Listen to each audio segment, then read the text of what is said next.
Good evening, everyone. We are back once again with our review on Skeleton Crew, episode 7.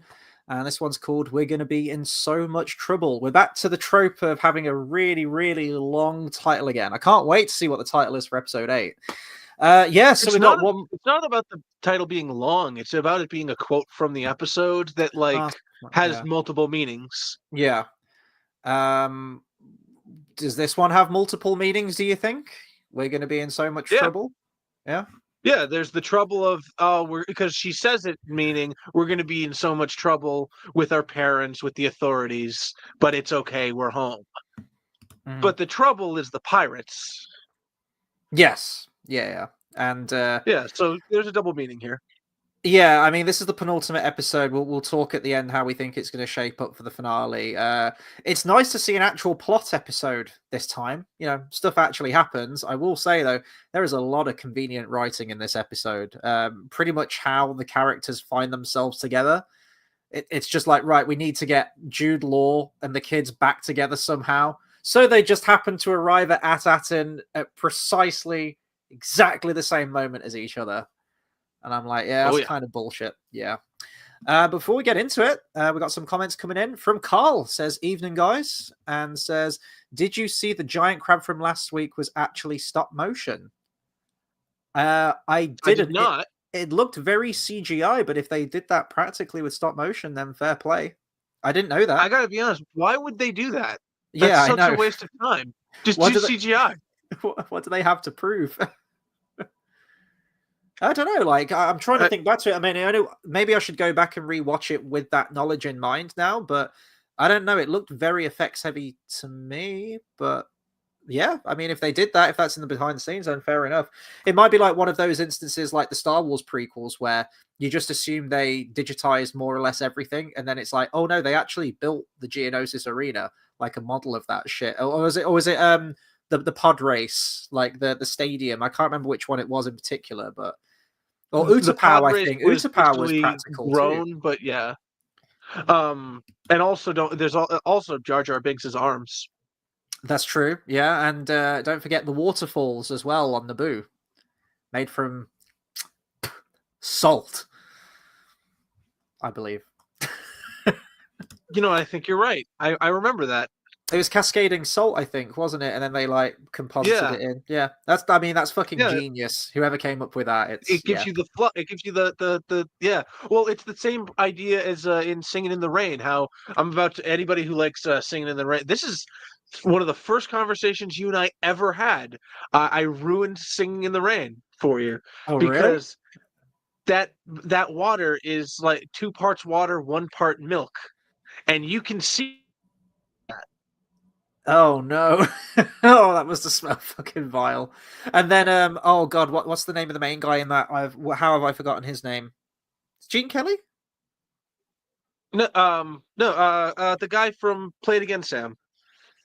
The ghost I know he had like a raging flu when he did that song, Singing in the Rain.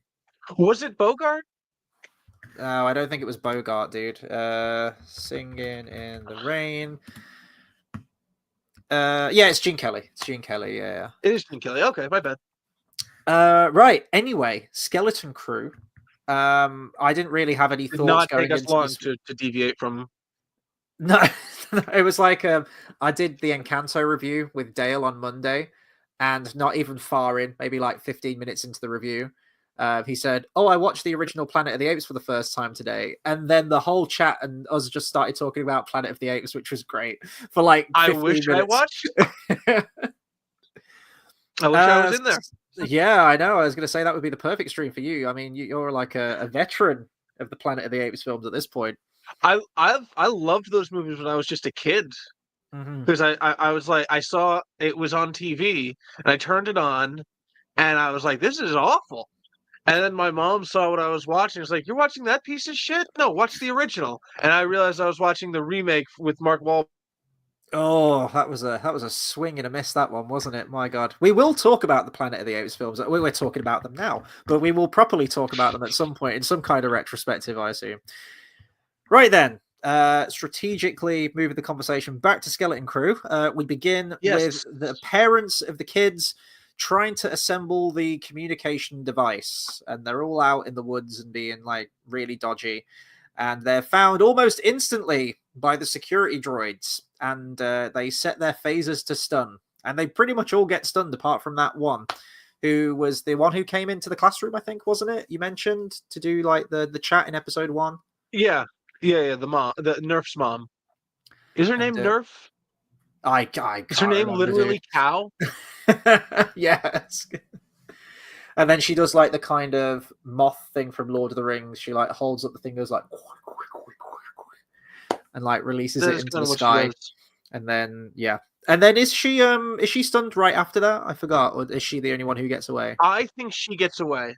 Do you think there's a greater reason as to why she may have done, or do you think they just really needed to get this communication device out there? They just needed to get this communication out there. Because I'm like, well, what's she going to do for the finale then now? Because she's still out there. Is she going to like stage a jailbreak? Because she might have just like been reconnected with them sometime off screen. I'm pretty sure because in the next scene with them, she is back with them. That's pretty much all the notes I have on that. That the parents they kind of more or less always have like one introductory scene every episode, whether they're just chatting amongst themselves about what they're going to do. Save and like one episode, but yeah. Then we cut to the kids pretty much straight after that, and Wim is very sad because they're heading home, and that means that their adventure is coming to a close. And he hasn't really had his hero moment yet, but he's had a grand old time, hasn't he? Despite the fact that he's been complaining all the time and been shit and terrible at everything. Yeah. Yeah. All the main characters in this show need adult supervision desperately. I honestly think the kids in this are the weakest thing. And in something like this, they should all have distinct personalities and great chemistry with each other. You should actually like the crew that you're with. And I do get that. I know you've mentioned multiple times across these that this genre, this kind of like 80s throwback, a group of kids acting like adults going on adventure isn't your bag. Like, I totally get that. But I do like films like that, and I grew up with a lot of films like that, and every single one that I can think of has much more endearing cast members and acting chops and just distinct personalities within the group. Even as a modern example, which itself is an 80s throwback, is Stranger Things, and this feels like it's Disney Plus's Star Wars equivalent to that. Much better characters in that, all with distinct personalities. This, I'm just like, Wim's kind of cowardly and a bit annoying, and he would just run into danger. You've got Neil, who's the elephant guy, but he's basically the same character model, I think, as Wim, just like wimpy and a little bit just cowardly and whatever.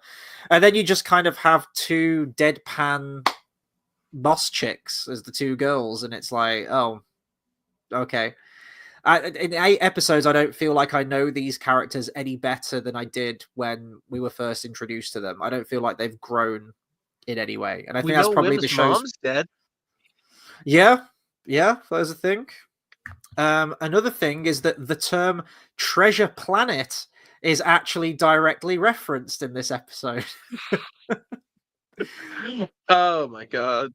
They've danced around it, but they've danced around it between the Ahsoka series and this one. My god, it's it's almost exactly the same thing, but to be fair, it's less this one's less Treasure Planet and more Treasure Island in space, which just also is what Treasure Planet is. Yeah. I mean, if anything, Ahsoka was much closer to Treasure Planet, believe it or not, than even this show was. Yeah, I know what you mean.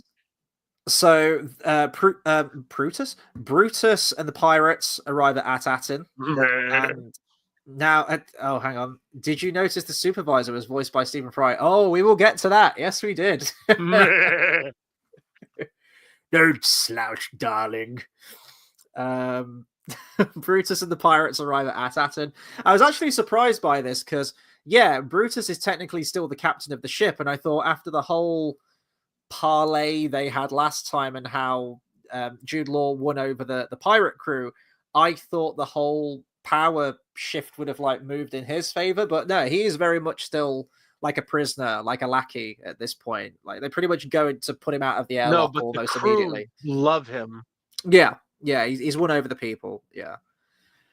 Uh, So they find At-Atin, and it's like is it like a gas giant or something? It's being, it's See a disguised. nebula. Yeah, it's like this horrible, perilous planet, and Brutus is like, we're going to send a volunteer down to the planet just to make sure it's okay and scope it out and everything, and more or less just to see if Jude Law's story about it being a treasure planet holds true. So they send this. Is a Quarren, right? The fucking like Davy Jones guys. It's Quarren. Yeah. And he's all suited up in like his fucking X-Wing or whatever he's got. Looks like an X-Wing. And he flies down. And the dude just like fucking explodes. He's like, yep, everything's okay. Bang. Immediately. Yeah. And he dies on entry. And then immediately they're like, right, chuck Jude Law in the brig. Fucking send him out the airlock. He's done. No, it was the airlock. Yeah, no, it was. And I did like pretty much immediately out the airlock. I did like Jude Law's response after hearing the pilot guy just horribly like burn up in a fiery wreck. He just says, "Can we send out another volunteer just to like check?" we need a second opinion on this. Right at this point, the kids appear in their ship, and this is where I'm like, okay, this writing is fucking terrible because we just had to get these two at the same time. And I even really like thought something was going to happen. I really thought for a second I was like, wait a second, they're not actually like, because last episode we made a joke and I was like, for a second I thought, what if they did that? But when they were starting to send him out the airlock, I was like, oh my god, he's going to do it, isn't he? This is going to be how he gets back to the kids. Oh, you thought they were going to Princess Leia it? Yeah, I thought he was going to get launched out the airlock. The kids were going to happen to come out of hyperspace, and he's going to use the Force to latch on. Fuck! No! Oh god, that was so bad. So bad. But even here on Wikipedia, the first line of the synopsis of this episode is: the pirates arrive at At-Atin at the same time the Onyx Cinder does, resulting in the latter's capture. I'm like, yeah, it's so bullshit. Like how light speed works, and whenever someone set out, because I mean, the kids set out at the end of the last episode, didn't they, to At-Atin? I can't remember when the pirates did, but the fact that they both get there at the same time, actually, kind of about the same time. Yeah, it's that was awful. Anyway, the kids are very quickly tracked to being onto the ship. Here's how it can technically make sense. If the pirates decided to go to At-Atin, like while the kids were going, but they were traveling in space in a different direction, so it would have been slightly farther. Mm-hmm. By the time they decided to turn and go to At-Atin. But would you agree that it's highly, highly improbable? Oh yeah, no, it's very convenient. Yeah. Also, I feel like we've seen the kids get like tractor beamed onto Jude Law's ship, or Jude Law get tractor beam onto their ship, or whatever. I feel like we've done that about 3 or 4 times across this whole show. It's like, oh, they're all back together again. They got away, and now they're all back together again, and then they're going to get away again, and they keep doing that throughout the rest of this episode too. Then we need a moment of silence for one of my favorite characters in the show, Brutus. Really cool look to the character, cool personality.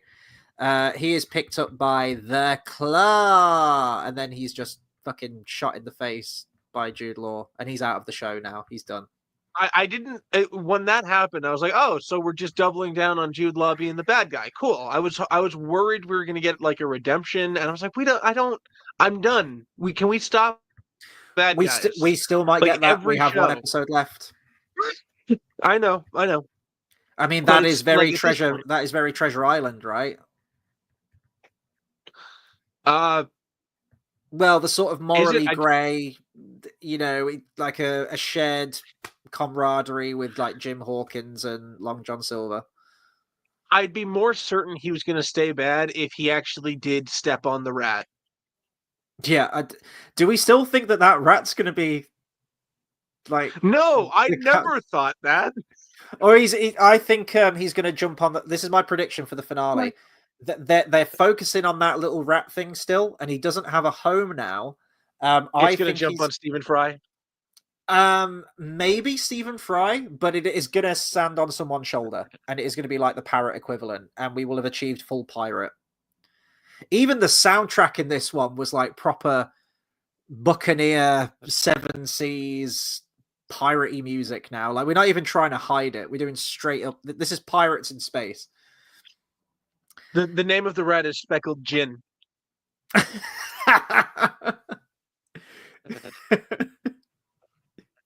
You shot my speckled gin. Anyway, yeah, we're gonna have loads of Stephen Fry jokes in a second. It's coming. We're getting there. We're getting there. Yeah, so I was a bit sad to see Brutus go. I quite liked the character. I thought it was cool that we had another like one of those Wolfmen in Star Wars. I know in not that it's even canon to me, but episode 7 where they go to Maz's bar, we kind of follow like a wolf creature a little bit when like the camera's walking through the bar. I don't think that's the same kind of creature though, is it? Yeah, no, that is a that pose and angle is ripped right out of a Ralph McQuarrie concept art. Right. Brutus is the type of Wolfman that was in the pre-special edition. Yeah. Yeah. Mos Eisley Cantina. Before I, so yeah. For those who don't know. So Brutus is killed, and Jude Law quickly establishes himself as the captain, which the crew are all fine with because, as you mentioned already, he's kind of won over them in the last episode.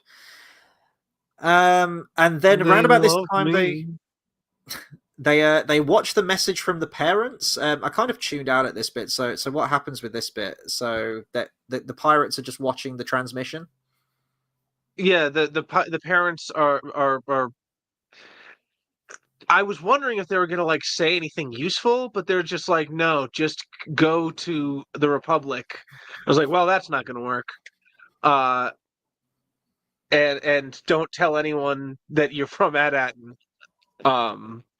It was really just there so Jude Law would know who to threaten. So in a shot, just jumping to the end real quick, was that shot meant to be reminiscent of Anakin killing children?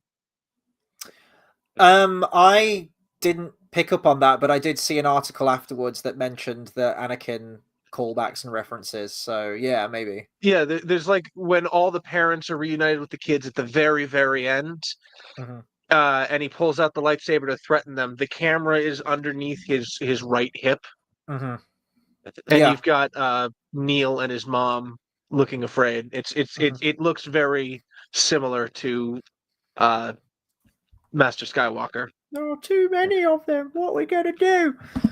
Neil and his mom, they have normal human voices. They don't got a mouth, do they? I saw it today for the first time. We see the mouth today. It's right. It's right. So the nose is happening, and so there's like this like thing, and right here is where the mouth is. I finally saw the mouth. I've been wondering how the fuck he talks. There's a mouth. It messed with my mind in the intro of this where you got Neil's mom and she shows up and she says, "Oh, sorry, I'm late," or whatever it was. I'm like, that voice should not be coming out of that alien. Yeah, no, there's a mouth. There is a mouth. Okay. I'm glad we established that. 7 episodes in, what did you say? The nose is happening. Yeah, the nose is happening. Anyway, they watch this. I think it's around about this point, isn't it, that the Jude Law or the pirates realize that the key to getting into the planet is the At-Atin ship that the kids are piloting, and they need to get that ship in order to get onto the planet. Hey, Carl knows where's that. Yeah, I thought that JX really reminded me of episode 3. Yeah. So Wim decides to Leroy Jenkins. Something else too. Oh, go on. Yep. The scared blue alien boy huddled with the blue alien mom. That is a shot ripped right out of the Travesky, the 2D animated Clone Wars Volume 2. Oh yeah. In the montage after Anakin is knighted, I think. So yeah, Wim decides that they need to. Well, they all decide they need to take back the ship, and Wim's like, "No, I'm taking him now. No, Wim, no!" And then yeah, things don't Yeah, really go well for him. yeah, no, it's yeah. He's I was like, oh, really we're taking terrible. this, and then he does that, and I was like, oh, okay, He, this dude, is what's happening. he needs a hero moment in the last episode of this He series, really, and this needs to go well for him. It really I needs to go well for him just once. I don't think they're going to do it. I think they're going to girl boss it. They girl bossed it last episode where they had like the one chance where he could have proved her wrong about getting to the ship first, and they didn't do that. He held a lightsaber out to challenge Jude Law and fucking He did ignited it the save wrong way L3 around and dropped or it. KD. Yeah, well, that under her supervision.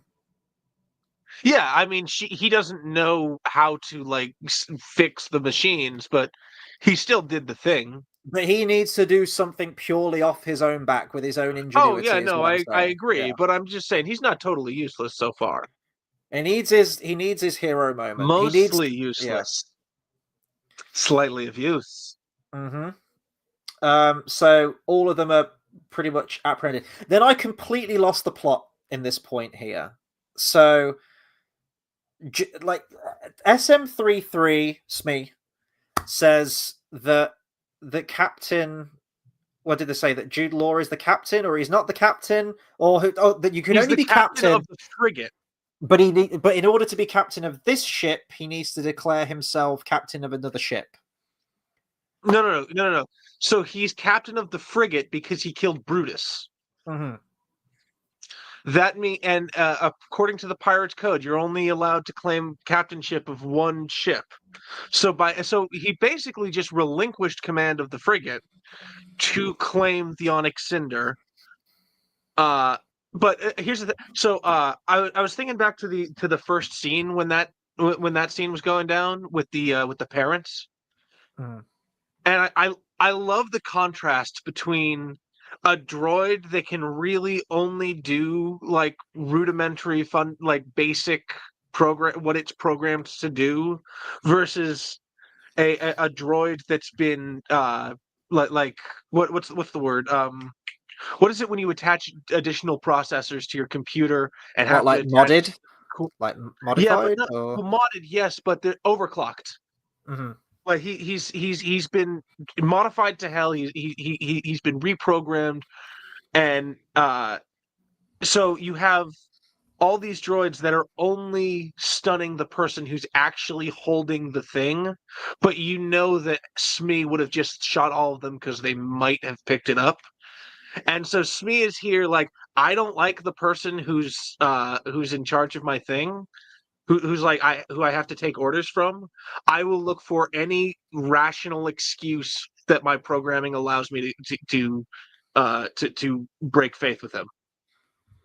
I do feel like every now and then when the plot calls for it, they pull out some bullshit pirate code thing just for that particular situation. Oh yeah. Where in this, And then they did callsies, take uncallsies, no yeah, takesies, backsies, yeah. kids only. Like SO33 basically says like a ship you have, Jard. Impossible to take on a second. The code forbids it. Like it's that whole moment, and then Jude Law's like, oh, okay, and he like covers Wim's mouth, and he's like, oh, no, okay, I'm the captain of this. Fuck Obi-Wan. I'm the captain of the Onyx Cinder. Yeah, exactly. And then all of a sudden, I forgot what she says. The chick like says something, and then Fern. Jude Law gets sucker punched in the face by Smee. Yeah, so Fern is like, I call uncallsies, no takesies, backsies. The ship is for kids only. Smee, get rid of the pirates. What the fuck kind of thing is that? He just claimed. What happened in the previous episode when he was like, I cannot disobey the captain? They didn't. If they had maybe tried that when that was going on, it might have worked. No. But what about when they were in that like gold vault a couple of episodes ago? No, that's what I'm saying. If they had done well, if they had somehow been like, actually, here's a new rule that says you're not actually you don't actually have to take his orders. Then Smee probably would have accepted it because he didn't want to. What But kind of he writing has is to. this? Okay, so in that episode, then, and also, yeah, Smee's just here. Like we left him in the gold chamber in that episode, and then we never saw him again last episode. Now he's just here. But yeah. So how long does this allegiance last for then? So when they were in that gold chamber, and Judd was like, or Jude Law was like, "I'm your captain, and I want you to, what is it, arrest these people or kill them or whatever, under breaking the rules of whatever it was for." How long does that? Prepare to execute them on suspicion to Crimes conspire to against, commit mutiny. yeah, something like that. How long does that allegiance last for? Because in my opinion now, he's the As boss. long as he's captain. Like Judd's like, I'm the boss and you work for me. And then but apparently that only lasts for that moment, because then the kids can go like, hey, don't do that, 33. And he's like, oh yeah, I won't do that, and then punches the captain. Well, I don't get it. because by doing that bullshit no takesies backsies thing, they get to technically say, I am the captain of the Onyx Cinder. I mean, couldn't they do that whole memory wipe thing again? You know, when they went like factory reset your memory, and he did. I mean, probably, yeah. You just keep doing that. So to do that, you would probably need to be the captain again, though, to like be allowed to tell it to do that. Because no, because she runs up and says, "I am your captain. Run memory override." Mm-hmm. Yeah, but whoever says I'm the captain seems like it can just happen, like, flip flop every 2 seconds. As long as you do it in some sort of official claiming of the Onyx Cinder, yes. Have you ever seen the Jim Carrey movie The Grinch? You know when Cindy Lou Who's like, we need to invite him to the holiday cheermeister because it means this, and the mayor's like, actually, there's a passage in the book here which says that. It felt like that with the pirate code. It's just trying to one up each other with some bullshit like loophole in the code. Anyway, Jude Law ends up sucker punched, and I end up confused as to what the fuck is happening with all these allegiances. Anyway, the kids make it to at him, and then I was really confused about this, because then Jude Law shows up still. I'm like, what? You didn't get rid of him? They act like he stowed aboard. I'm like, you didn't dispose of the body? Yeah, or I'm not really sure. Like, so did they just like take off too fast? Does that mean there are a bunch of unconscious pirates that are still on there as well? Or did all the other one? Did he stow away after they threw out all the unconscious pirates and he woke up first because he's a Jedi?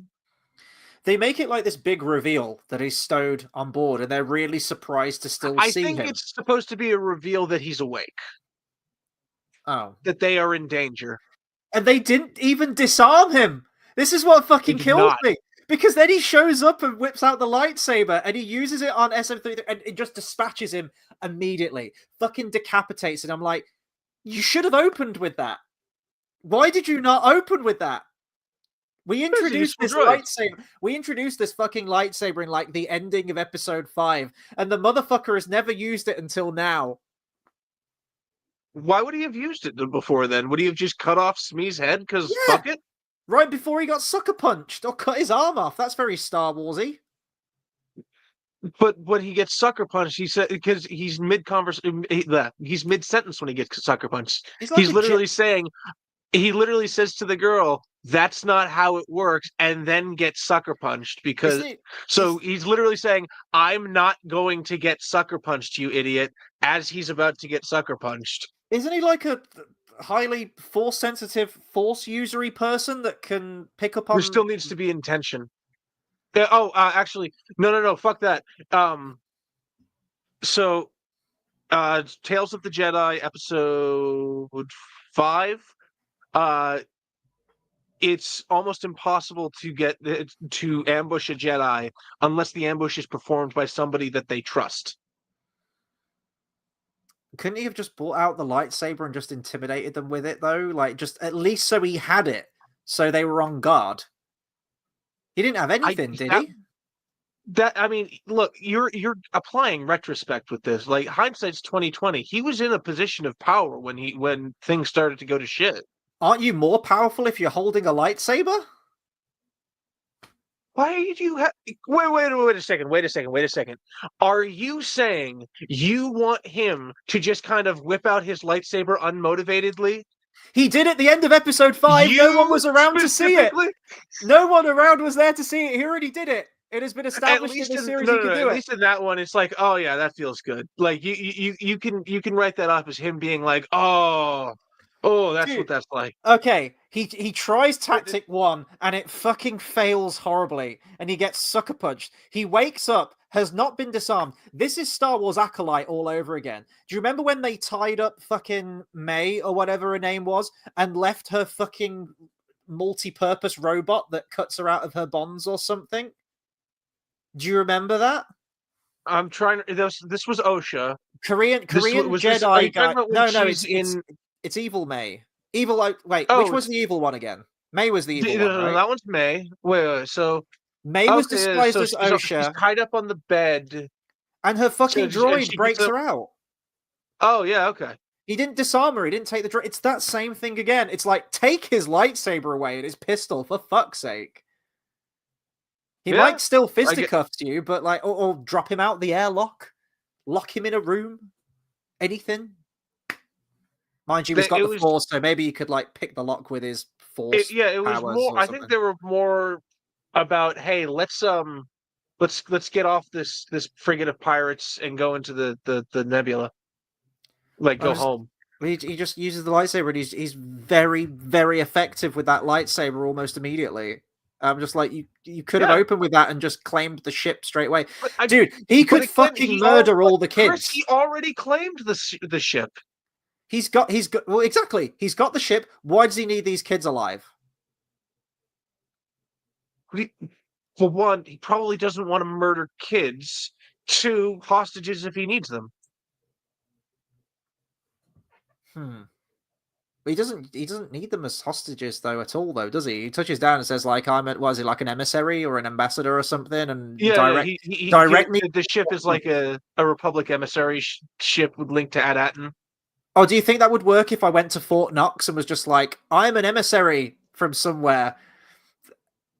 As long as they don't do that whole thing that the kids are like the elders or something, we're gonna throw a fucking bag over their faces and just get them to talk gibberish. Speaking of gibberish, a bag over his head.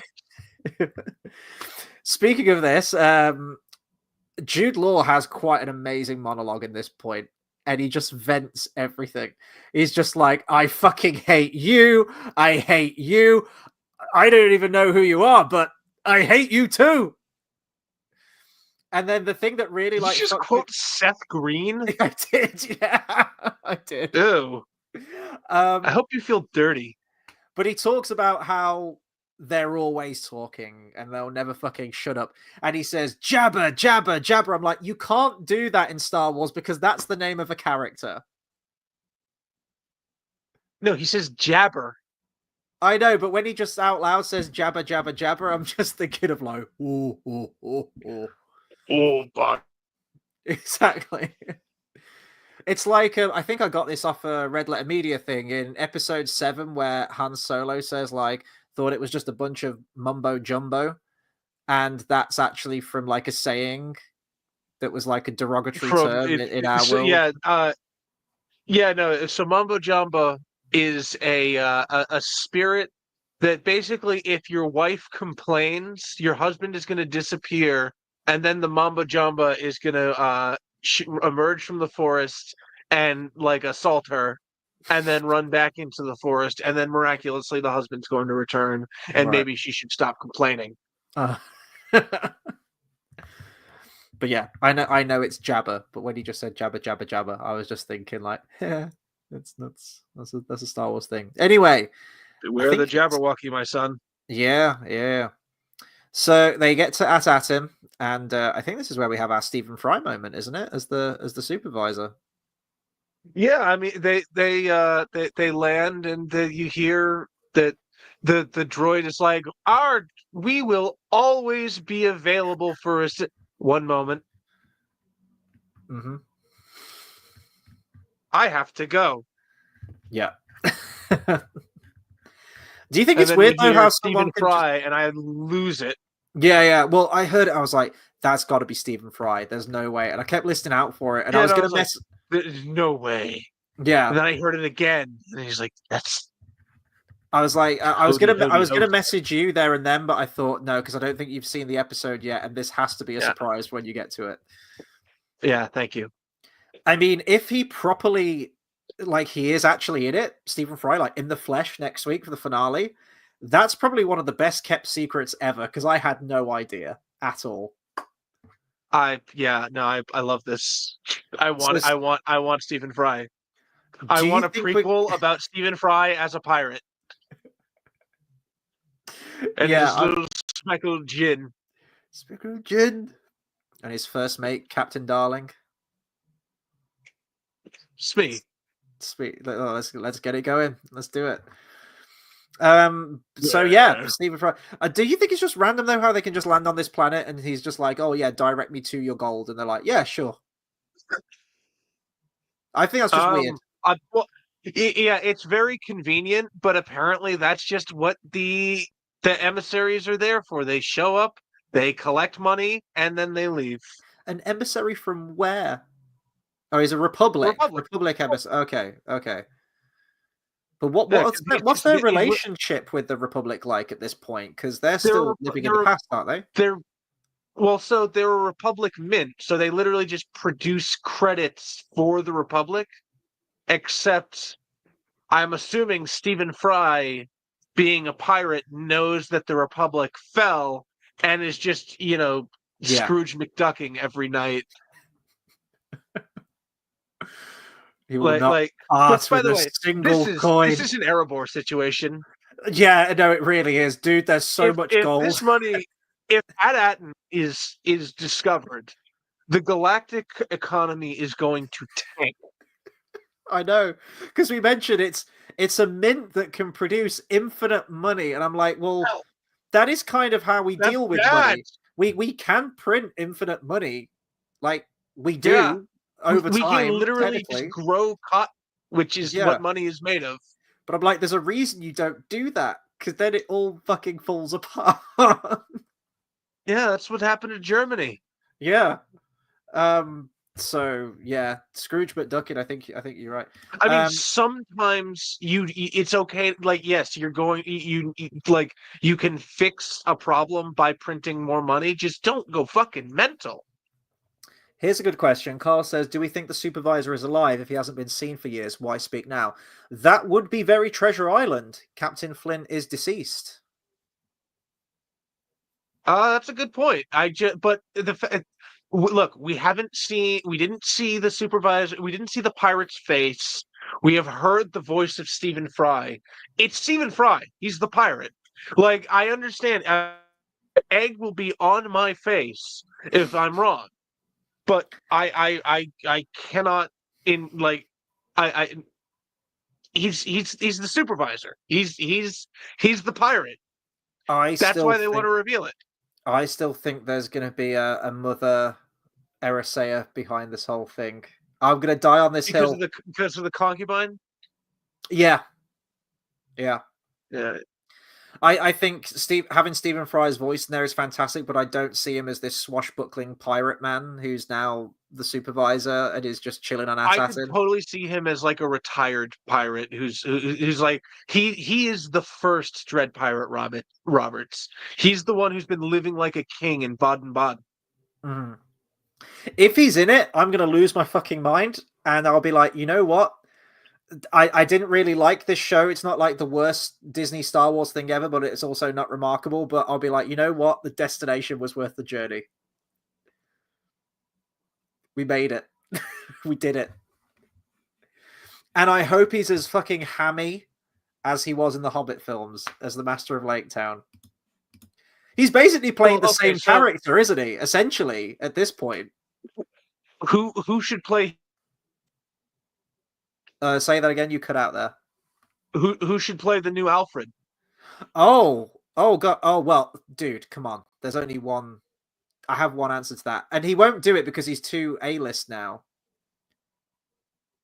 You know where I'm going with this, right? Oh, please tell us, enlighten us. Hugh Laurie, come on. I know. I was wondering if you were go for Captain Darling. Okay, Either of okay, them, but just either of whatever them. you do, not the real Alfred.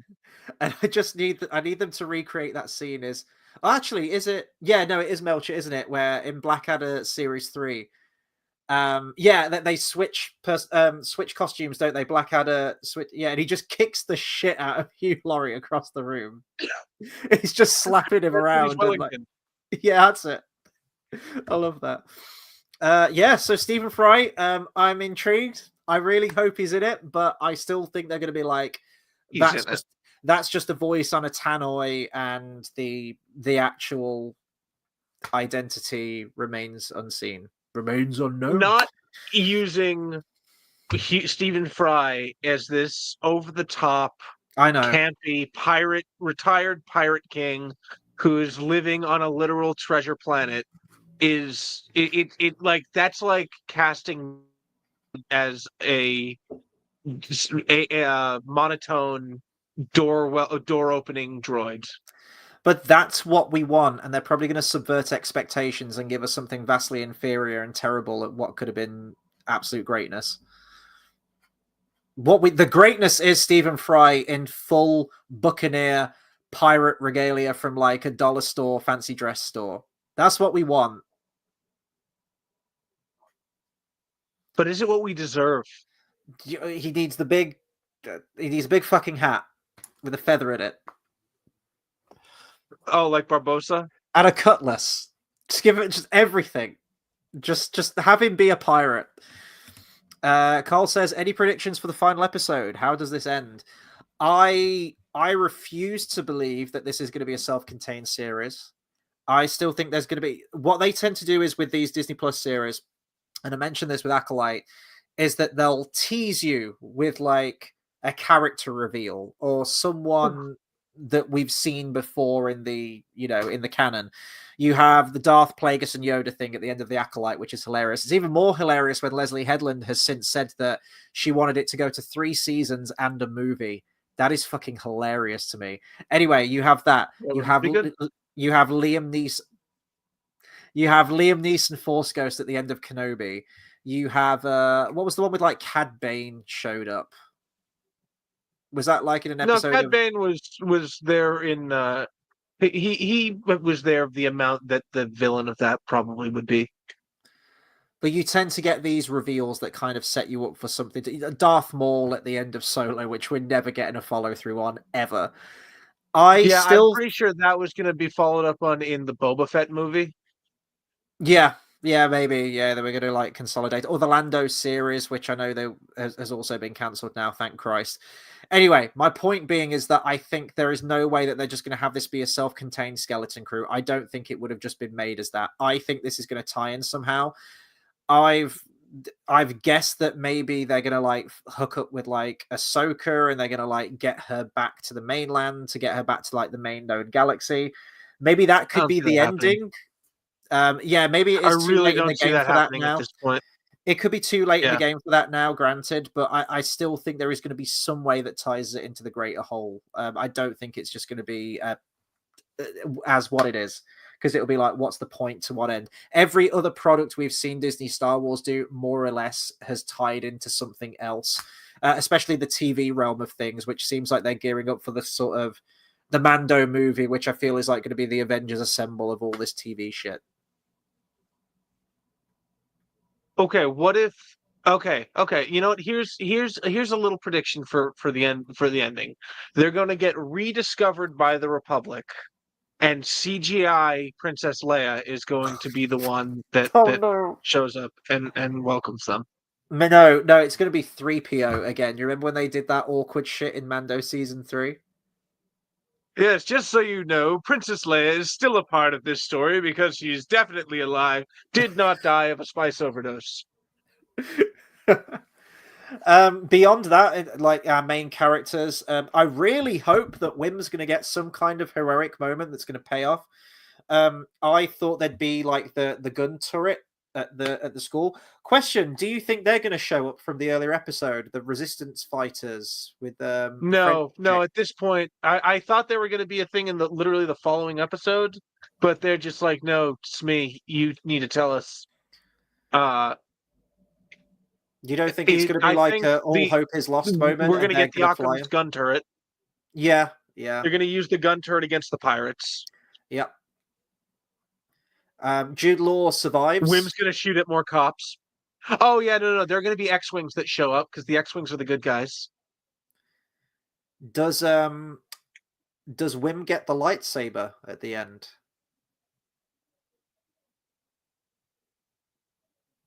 Oh my god, is this how Leia gets her lightsaber from episode 9?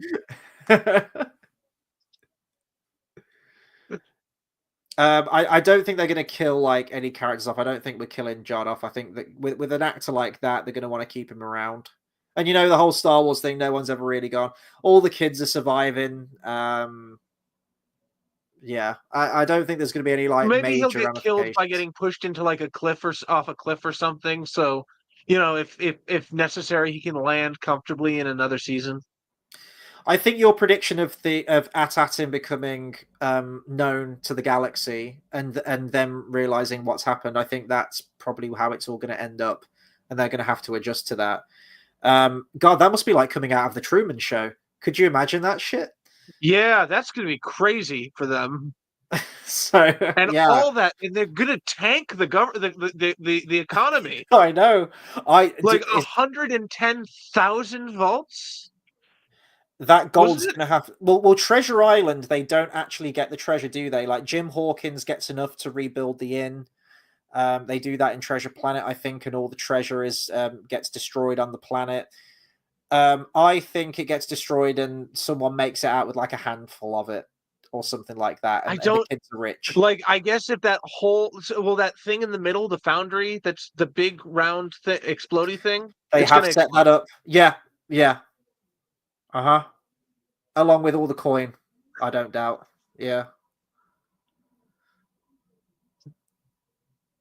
That's what's going to happen. Yeah, no, you're absolutely right. There's like a fucking energy core, and it's going to detonate, and it's going to be a ticking clock. In 16 hours, Palpatine is going to destroy AT-ATing. The fact that you... I know what you did. So yeah, they land on the planet. Jude Law finds it's probably going to end up the core of the Death Star in some edit. Mm-hmm. And then Jude Law just squares up to the parents at the end with a lightsaber, and that's how it ends. That is not good. Okay, any TV show ending, and this also goes for Star Wars Episode 7 as well. Anything that ends on a major cliffhanger usually has a really crummy fucking payoff at the very beginning of the next episode or the next film. Always, it's like they build best episode of The Acolyte was that payoff, was one of those payoffs. What was that? I don't even remember a good episode of that show. Fight in the Forest. Oh. What, with Kilnaka dying off screen? We were because that was clearly supposed to be one episode, day/night, because the beginning part is day, and then the next he ignites the lightsaber, and then the next episode is night, and it's like, fuck you, give us the fight now. But at least the fight was good. It's the cliffhanger that sucked in that one. We have to agree to disagree on that one. I didn't think anything was good in that show. I mean, objectively, it probably was the better episode because it was just some fight choreography, I grant you. But kind of off the back of what you're saying, Lee says, so the planet is a large factory and vaults. So that's how they made a Death Star. I mean, yeah. I guess so. Do you think we're going to get any planets destroyed? We won't have planets destroyed, but we will get that gun turret, definitely, that's going to fire at the pirates. The gun turret and the foundry is going to explode. Yeah. And it's like, how do we rebuild AT-ATing out of this? Or Wim going to use that gun turret? I still think Wim needs like a lightsaber moment because he's heralded the Jedi as these wonderful legends. He's grew up with them. He dreamt of being a Jedi at the intro. He's doing all the sound effects and everything. And he's tried to hold a lightsaber and he's fucking failed. I want him to try again and actually succeed in some way, even if it's a small little thing with the lightsaber. I'm talking something like Han Solo picking it up and cutting the Tauntaun open. Something small, but that changes the fate of everything. Here's what he could do. He could grab the lightsaber, and you think he's going to ignite it, and then he throws it off that like conveniently placed ledge that is everywhere in the vault area, Mhm. and then Jude Law tries to uses the force to catch it. At which point, like Neil or somebody runs into him and pushes him off. Oh, that'd be terrible. I don't want to see that shit. That's terrible. He's like, whoa, whoa, whoa, ah! Like, no, come on. We could do Hey, better it than worked for Gollum and the people of Lake Town. we could do better than that. We could do better than that. But yeah, I think At-Atin's gonna get either just revealed or just completely bombarded and totally destroyed, and all their riches gone. It's like, how do we rebuild At-Atin out of this? And they're gonna have like a handful of coin. We're like, we have everything we need. We don't. Travis says, "How's it going, guys? How you doing, Travis? You're It right, goes. So that that pretty Took my much dog is to the it. vet.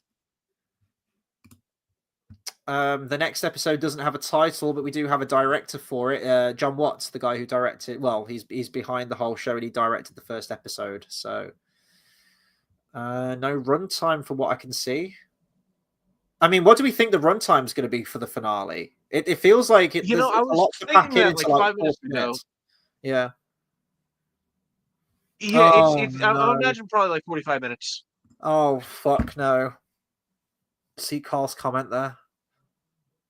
You know, I saw it. I mean, Oh. the First Order was funded by like private investors in the Republic and business owners and stuff, but the fact it doesn't seem like any of the money has been leaving the planet, so I don't think it's funding anything. God, I hope they don't do that. I keep saying like I want them to just distance themselves from the sequel trilogy, just chart a new course, do something. Nah. Stop drawing reference to it. But Mando keeps doing it. Mando's pushing in that direction. Fucking what else? I mean, There's it's what something else. happens. Like this is where like that's in stone. I know, but you can just like not. Like there's this whole era Oh, of Star Wars that they really haven't touched in it. Like they really do need to get some projects after Episode 9 no, because in like they need to either do a film set thousands and thousands of years in the past, which apparently they're kind of doing with Dawn of the Jedi. Although Kathleen Kennedy's announced about 10 fucking projects that have all been shit canned, including fairly recently with the Rey movie. And yeah, that was Disney's answer to everything. It's like, what movie does everyone want? A Rey movie. Wait a second, 2026. wait a second. Shit canned like the Rey movie. What have you been hearing? Yeah, the Rey movie's been cancelled. It was meant to be coming out 2026. They've now cancelled it. Plans for that are now not going ahead. I didn't hear a word you just said. I'm trying to adjust my sound. Sorry. It was meant to be coming out 2026 with Omi Chabe Chinoy Chinu Chana Kalu Kale or whatever her name is. Have you heard that there are allegedly several feature films, including Rey, in the works? I did Allegedly. that, but yeah, no, they've said they've removed it off the schedule. The Rey movie is now not happening. Has been replaced by My some connection is Pixar film or ass. something.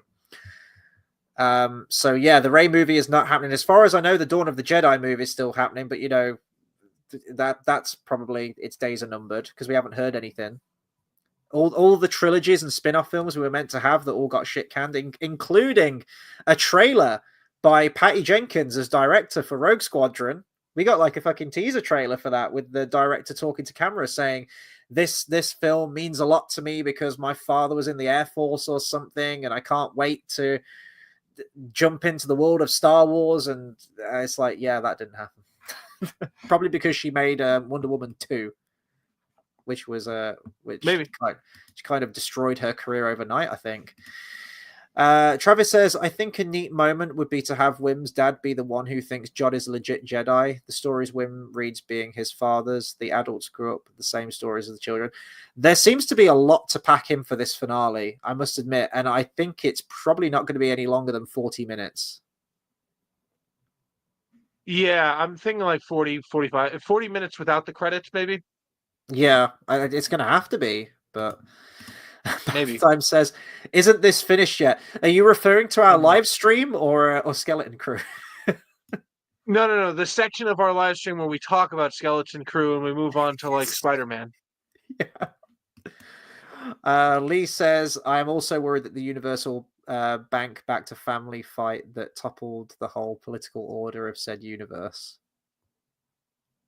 The Universal Bank back to family fight that toppled the whole political order of said universe? I'm assuming the family fight is between the Skywalkers. The Universal Bank. The banking clan. Oh, probably. I'm assuming would back the Republic. I don't know. I'm actually confused. Travis says, Jod is forced to remember his own parents and the good they thought he could be. Jod has to play up being a hero to fight off the pirates, the kids being the only ones knowing he's a fraud. This is a good point. I think he is going to get a redemption.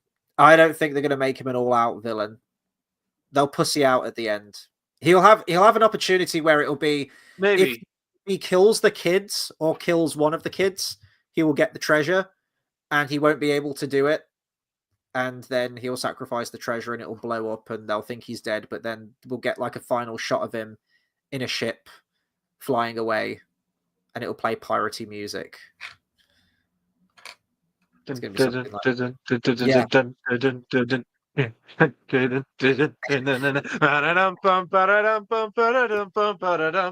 And then we'll get the guy in like the straw hat and shades off to the side of the camera. Carl says, the Ray film is still meant to be happening. It's just in production hell. No way Kennedy allows that to be cancelled. That's a good point. She did say that she's not retiring unless she goes out on a win. So she's going to be at Lucasfilm for a long fucking time. Or we all just need to bite the fucking bullet and all of us need to go and see that Ray movie. And it needs to make like $1.5 billion so she can get fucking gone and we can get someone else in. Travis. Oh, Lee Wilk says the Skywalkers and the banking guilds. Travis says having Jod die a hero in the eyes of the planet while the kids keep his true self a secret. The kids maintain the Jedi legend for the next generation. The woman at the spa called him Dash. That would be kind of a reference to that.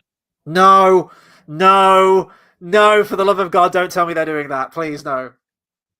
What? Wait, what do you think I'm talking about? You don't know what I'm referencing. Dash Rendar or something, isn't it? Are you talking about that? Yeah, Dash Rendar allegedly dies in the in Shadows of the Empire book. Fuck. But then in the video game, it's revealed he survived.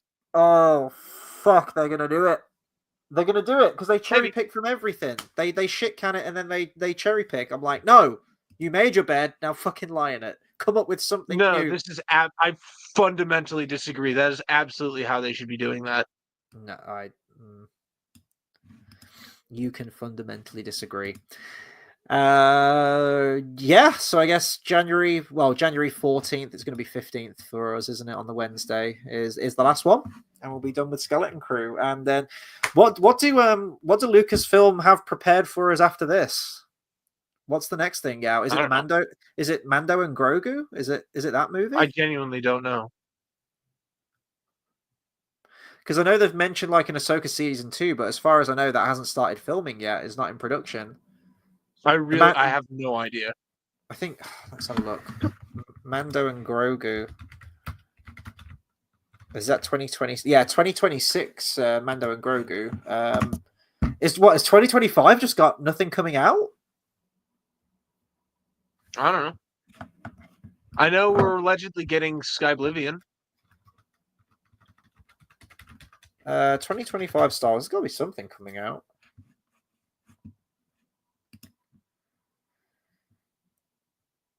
God, they just really don't know what to do with Star Wars at the moment. Oh, we got Andor season 2, of course. Jesus Christ. Oh, is that this year? I did not know that. Cool. I think it is. Yeah, we got the trailer for it, didn't we? Let's see. Upcoming things. Andor season 2. I'm busy. April 2025. Fuck yeah. All right. Okay. Well, I'm looking forward to April. Oh, cool. I'll probably go. Yeah, that's I'll probably 2 go back years and watch after. Star Wars Vision, Star Wars Visions, whatever the fuck that is. That's the anime that's like the Infinities anime. Apparently, the end of the High Republic, that best-selling fucking comic book series or whatever it is. That's it. It's Wow, that's it for media part. 2025. That's all we got. Oh, Simon Kinberg's All right. doing a Star Wars trilogy, isn't he? You see that? I don't know who Simon Kinberg is. The guy who directed X-Men Dark Phoenix and wrote X-Men 3 and Dark Phoenix. Wait, so I didn't see Dark Phoenix, but did he write X-Men 3 too? I believe he did. Yeah, because he So had he two just shots at really it. likes the Phoenix. Yeah, and he fucked it up twice. He just can't do that story. What else did he do? Oh God, did he do X-Men Apocalypse as well? Or he probably wrote it. Let me have a look. Oh no, Brian. Oh God, Brian Singer directed that, didn't he? Oh, the screenplay by Simon Kinberg. Oh yeah, we're fucked. Why would you get him to do anything Star Wars? That's going to be horrible.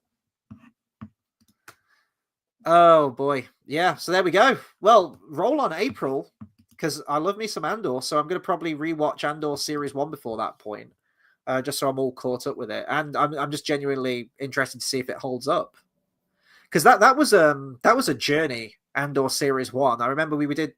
It was the 3-episode premiere, wasn't it? And I was like, this is really slow and it feels kind of plodding, and I'm really not into it. And then I think it entered that second story arc with the prison. And I was like, oh, let's fucking go. I'm on board. And then the ending was great. And the Empire felt threatening. And, yeah. You got that monologue as well from Skarsgård. Where he just talks about like, burning your soul to I burned my soul for a sunrise I'll never see. oh, so good. And how he's like dressing up as this foppish character to save face. We have a whole plot line Travis, of them. we threw that notion in the bay with the tea. I forgot seasons are called series over there. Yeah. I forgot the reason for that. Actually, there is a reason why we call it series over seasons. And I forgot the reason why now. Probably to do with the length. It could be. Why do British call it series? Like the irregularity of when you get another one. I don't know if this is the reason, but it says British TV can also spend a year producing as much screen time as an American show produces in less than 2 months, resulting in a more concentrated series. That's basically what I was. Yeah, that's basically what I was saying. It's you get a lot less over a much longer period of time. Mm-hmm. So like you can't in America we're producing these once a year. It's the season of that show. Yeah. Here's the quote. Yeah. I burn away my life for a sunrise I know I'll never see. Perfect foreshadowing of the Cassian and Jin's death in Rogue One, where they get hit with a mushroom cloud from the Death Star. My favorite bit is Krennic's death in that. It's just the poetic death of that moment. Just gets fucking taken out on the tower. I know we're getting Krennic, aren't we? Season 2, we'll get some more Krennic. Probably, yeah. I hope so, because that's going to really help me out for my episode 5 edit. Yeah, that's what I was thinking. Yeah. One idea I had, like, I was like, what if you edited it that way? Where what if but you'd have to remove one of the coolest effects in that movie, where the Hammerhead Corvette knocks the Star Destroyer into the other Star Destroyer, which knocks it into the ring, which brings down the shields and allows the signal to go through. But what if they didn't do that, and instead shooting a laser to destroy the planet destroys the shields and allows the signal to go through? Mm-hmm. And so the Death Star inadvertently causes its own destruction. Yeah. It's poetic. Kind of like Krennic getting destroyed by his own device. So I just checked. Obviously, there's no titles or anything like that. We do have writer credits on all the episodes. So it's going to be 12 episodes, and it's going to be 4 3-episode arcs, essentially. So I guess year 2, year 3, year 4, and year 5. Yeah, that's right, isn't it? That takes us up to Rogue One.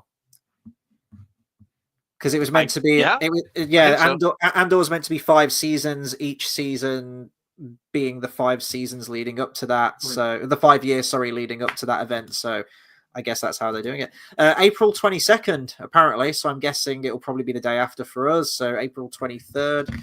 Is that going to be a Wednesday? Are they just going to be sticking with that? April 23rd will be a Wednesday. April 22nd. That's Earth Day. Oh, is it? Yep. Carl it's my says, friend's birthday, so I always text her happy B-Earth Day. Carl says, Rogue One gave me so much hope Disney knew what they were doing with Star Wars. Here's the thing. I've mentioned this before, but I'll try and truncate it. I was absolutely gutted by episode 7. And from the first time I watched it, I was sat as the credits were going up. I was like, I didn't like that movie. And my opinions pretty much didn't change on it. And then, after one more viewing, I think my thoughts were pretty much cemented on that. I hated the characters. I hate where the story was going. I hated how derivative it was, yada, yada, yada. The following year, we got Rogue One. And I got the good, fun Star Wars feels from that movie that I didn't get when I watched Force Awakens. To the point where I went to see Rogue One 6 times because I think I was trying to catch up I was trying to make up for the previous year with The Force Awakens. My opinions on Rogue One have dampened considerably, and I must admit I haven't gone back and watched it probably since that 6th time I watched it at the cinema when it came out. Oh no, I did. There was a screening of it in Nuneaton, and Gareth Edwards was there. Actually, he attended it in like this assembly hall place. I think that was the last time I went to see it, and yeah, like I think it's the best Disney Star Wars movie that they've released. But I mean, that ain't saying much, is it? But there's a lot I like in Rogue One. I think the character writing is the weakest thing, and I just wish it. I think I don't know if you mentioned it, but you said that Rogue One felt like it should have been a series. It should have been a season of television, and just really like pace it out more with like Jyn Erso and each of the characters. I can see that working a lot better than the movie did. Each of the characters could get their own episode and flesh them out a bit more, because it is very rapid fire at the beginning with Bodhi, and I mean the 2 Asian characters don't really get much backstory or character. Travis says, I would like an Andor-style series set during the sequels. A galaxy ruled by a religion with the Final Order, a planet killer, and an undead emperor would be scary if grounded. You can't make that work. You can't make it work because it doesn't. It internally it just doesn't work. Internally, as a trilogy, it just doesn't work. And there's no amount of like Clone Warsing a series in between to flesh bits out that didn't get fleshed out. Fundamentally, it is fucked. It has shit the bed. So if there was ever to be a Clone Wars / Andor style show set during the sequels, it would have to be between 8 and 9. And you would basically get nothing. You would probably end that series with the Work of Generations thing, which means you might get an occasional nod to, hey, just so you know, there's something going on over there. But they're just dealing with the First Order, like that. Hey, maybe there's a final order because if there's a First Order, there must be a final one. And it's just like, that's ridiculous. Drink your moonshine, your 3X in a jug moonshine, old man. Like, oh, they never listened to me in the old time. They don't listen to me now. Dude, we've got 10 years between Phantom Menace and Attack of the Clones where we actually see Anakin's training. What the fuck? Yeah, I love go. that series too. I would love that. I would like that as a show. We've got dude who does Kenobi's voice. Like he'll do it. I don't know. Didn't something come out about him recently? Like he's doing a lot better. Yeah, he's on medication for schizophrenia and depression. Oh, I mean, it's good that he's got meds. He's doing a lot better now that he's on the right meds. Yeah. Travis says, I'm hoping we get an episode of Andor focusing on Bodhi and Galen Erso meeting and bonding before Bodhi's defection. The next thing. Drink Port in your the port in a storm. storm. That's in Aftermath. That is that's a very strong liquor that Han keeps a bottle of to use as a degreaser if he needs it, or like a chemical solvent. And like Leia walks in on them doing shots, and it's like, "You're drinking Port in a Storm. What is actually wrong with you?" Oh, is that that's in the Matrix, isn't it? Where Cypher pours him like a Oh glass yeah, of something, and he says like it's yeah. good for Dozer makes two it, things. Yeah, that's it. killing And brain cells and degreasing greasing end. and yeah, greasing an engine or something. Yeah, yeah. Well, guys, I think that will probably do it for our review on Skeleton Crew for this week. So we've got the finale next week, so that'll be a good one to tune in for. Just sort of our thoughts on the series as a whole and where we think it's going to be setting up, and if indeed it will get a season 2, or maybe they'll get worked into the Mando movie. Who knows? We don't know. But I do. But I do know that I'm really, really excited for the end of April now. Get some more Andor, and hopefully, God, I hope Disney have just let Tony Gilroy make the fucking show he wants to make. I hope they haven't come in with some notes like, hey, some people said season 1 was really slow, so can we just have Vadering all over the screen for every episode, please? I'm like, no, just let him make the show he wants to make. We will probably get a Vader cameo just because we got James Earl Jones is dead. It's a lot cheaper now to have him. Yeah, because I mean, if they can work Vader in and it works, then that's fine. But I feel like a lot of people's criticisms for that show, and not a lot of people watched it, like viewing figures wise, like not a lot of people did at all. I think a lot of people's criticisms were that it didn't feel like it tied into Star Wars enough, but I hope they don't go completely in the opposite direction and shoehorn. I hope they don't have Ponda Baba and Dr. Evazan walking past the screen for no fucking reason. What? Trevor says, what? imagine the last scene sets up the next season's pirate and it's Robert Downey Jr. That would be epic, and it won't happen. It's a Dr. Panassus joke, I think, isn't it? Was Robert Downey Jr. in Dr. Panassus? He's not in Dr. Parnassus. Is he not? Or maybe it's No, a Sherlock. Maybe it's a Sherlock thing because you have Jude Law and Robert Downey Jr. together in the Guy Ritchie Sherlock movies. Oh yeah, that could be what that is. I have no idea. We don't know what it could be what you're doing, Travis. Is it a Sherlock Holmes reference? I thought it would have been really funny if somebody in Infinity War Endgame said no shit Sherlock, and Iron Man and Doctor Strange both turned. Uh-huh. It'd be like the moment in Age of Ultron where you have Bilbo and Gollum sat opposite each other. Trevor says, no, Colin Johnny Farrell. Depp and Heath Ledger were with Jude Law and Parnassus. There you that's go. right. Oh, Johnny Depp was a pirate. I don't know if he's going to be a pirate again. What is the current status on the Pirates of the Caribbean franchise? Are they still making six? He said under oath in the court of law that if Disney offered him $1 billion and 3 million alpacas, he would not return. Well, I heard they were going to do like a what happened to the whole female reboot of Pirates of the Caribbean without Jack Sparrow in it? Because that's going to be great. It's going to be great. That's exactly what people want. I think didn't the 5th one tank? So let me have a look. What was it? Dead Men Tell No Tales. Although we got it called Salazar's Revenge for some reason in this country, which is awful. Yeah, the French call The Hangover a very bad trip. God, was that the budget? No way.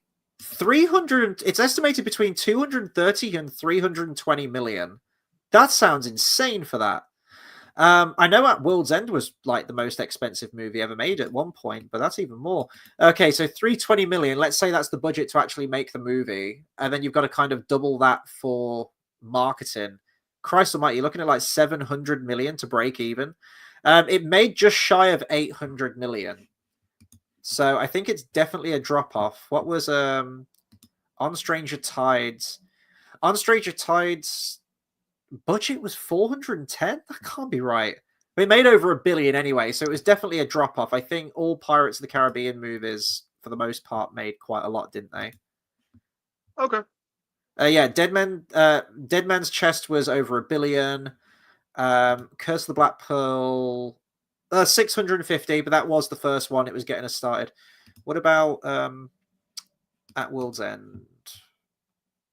Oh, okay, that was just shy of $1 billion as well. That was 963, so it was close. So it was the next to the first one. It was the lowest grossing one, so it was definitely a drop off.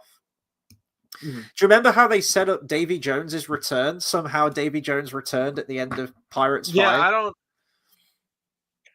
I was like, so is this like going on in his head? What's happening here?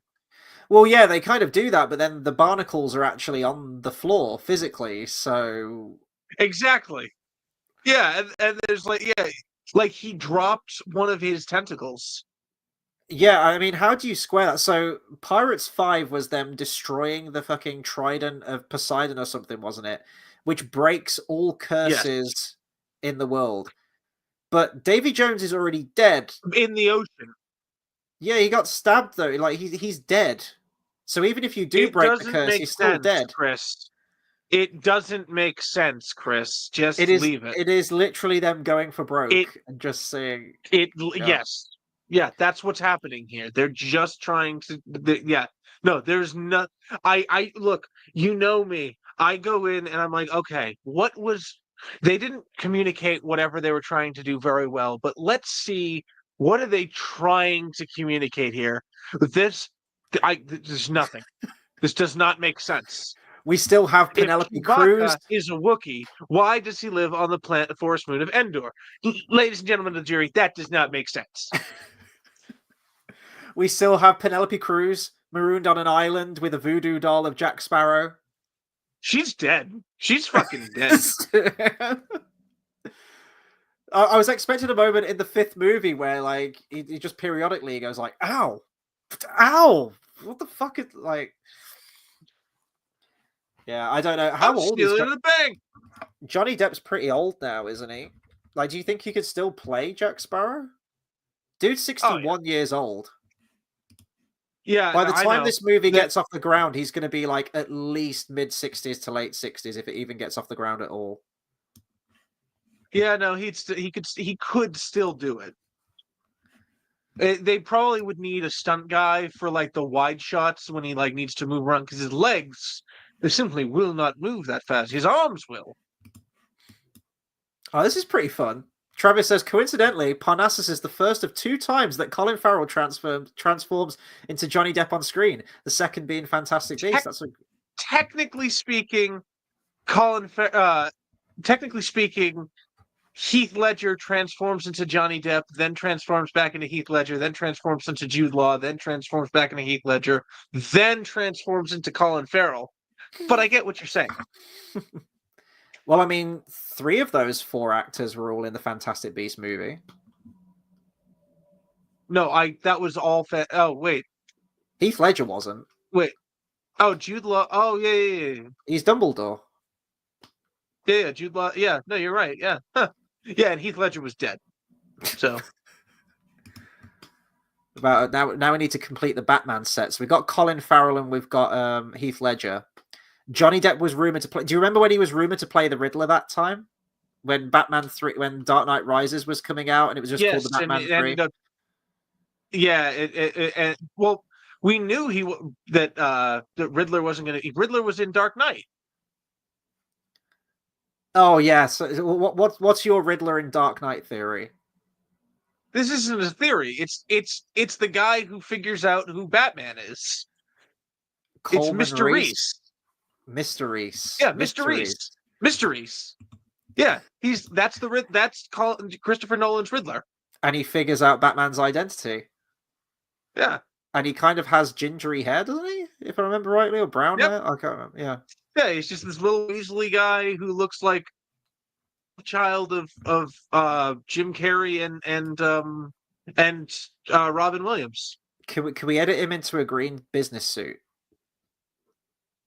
You could probably send his suit to be green. It would have to be like olive. It would have to be something that you can take seriously. At this point, Austin Butler should just play a young Jack Sparrow. Wait a minute, Austin Butler was that wasn't? Is that who I? Oh, okay. No, sorry, I was thinking of someone else. That's fine. Yeah, we can get Austin. What, like a prequel series? Do you remember when they do that prequel flashback in Pirates 5? And they Yeah. completely change how he got the The was compass. it the compass? That was it, yeah. Yeah. In Dead Man's Chest, Teodama's like, the compass you bartered The from me. compass I gave you. Yeah. No, we've retconned that now. Yeah, no.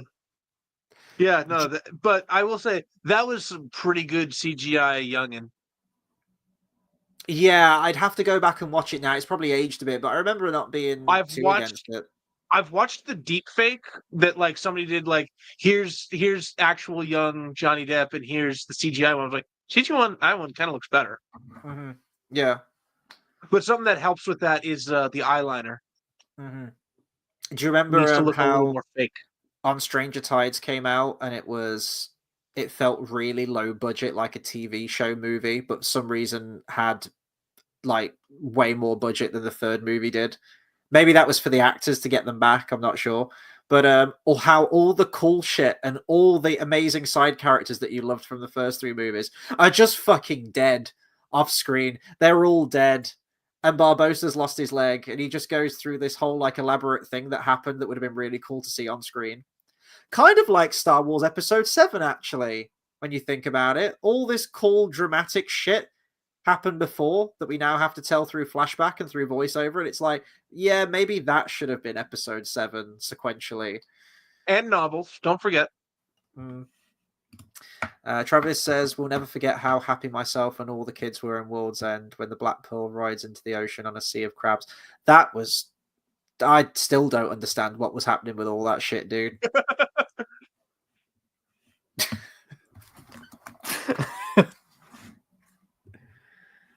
Yeah, like Jack Sparrow didn't know what the fuck was going on in that scene. Yeah, so it's fine.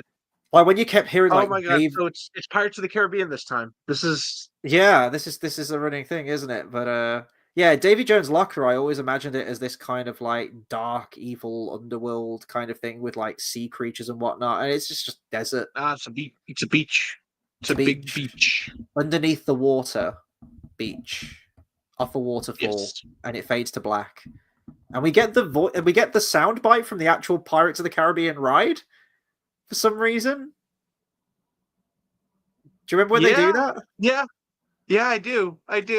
Hey, now I think about yeah, that happens. Yeah, you just hear that. What is that? Sorry, dead man tell no tales. I was like, that audio sounds old. Like that's from the ride. What are we doing? I think it's meant to be the parrot. No, it's not. No, it's not. That's just you even get like a bit of music from it. Anyway, bizarre. Hey, can we get some predictions in the chat? What is the off-topic discussion that's going to take over the stream next week for the finale? Just happens, doesn't it? I keep thinking like, oh, we'll go earlier tonight so I can actually get some stuff done tonight. And it never happens because we're always on for like an hour and a half. Yeah, I'm supposed this to actually makes sense. This actually makes sense that we've talked about Pirates of the Caribbean, though. It's at least vaguely related to what we're talking about. Spider-Man has got fuck all to do with Skeleton Crew, but we talked about that for a while. Yeah. You know what? Yeah. I don't want to schedule something to talk about next week. I think it's quite charming how we just fall into these. Yeah. No. I don't want to schedule it. I want predictions. Can't say I remember no cracking. Can't say I remember no cracking. Oh my god. Absolutely fucking legendary comment there, Travis. Right. Yeah. I think we're gonna wrap this shit up. That's a good note to wind off. Yeah, on. We can't do better than that. Yeah. Yeah. Well done, so in the meantime, if you discover this after the fact, let us know your thoughts on Skeleton Crew. speculation leading into the finale, and yeah, we'll be back next week to And talk the about off-topic final discussion. episode. And of course, yeah, let us know what your favorite Pirates of the Caribbean movie is, other than the first one. Please do consider subscribing to the channel for more movie reviews, discussions, and live streams. I've got plenty of retrospectives planned this year, lots of other content, which I'm going to run by you guys to get your opinions on. Before we round off completely, JX, where can people find you, and what are you working on at the moment? YouTube.com/JXEditor. I am, a fan editor. I work on stuff usually Star Wars related, but what the hell I you don't know. rotated your wrist? I was like, take my strong hand. Oh my god. The No, but I'm a fan editor. I reimagine projects. I'm currently working on. I'm currently wrapping up an edit of the Clone Wars into a movie. Mm-hmm. Nice. Does not Okay. use any of the Clone Wars movie, ironically. Thank God. Thank God. Yeah, trying to create if I could see, I can imagine an edit that like tries to start with Ahsoka becoming Anakin's apprentice and end with her getting exiled. But that's a big ask. I'm never gonna even attempt that. That could maybe be a trilogy, but anyway, that's a story. I'm just cooking. A story for another time, maybe. Big thank you to everyone who's tuned in tonight. Listen to us talk about Star Wars, Pirates of the Caribbean, and/or everything in between. We really appreciate you guys tuning in and keeping the conversation going. And we hope to see you all there next week for more Skeleton Crew. Take care, everyone.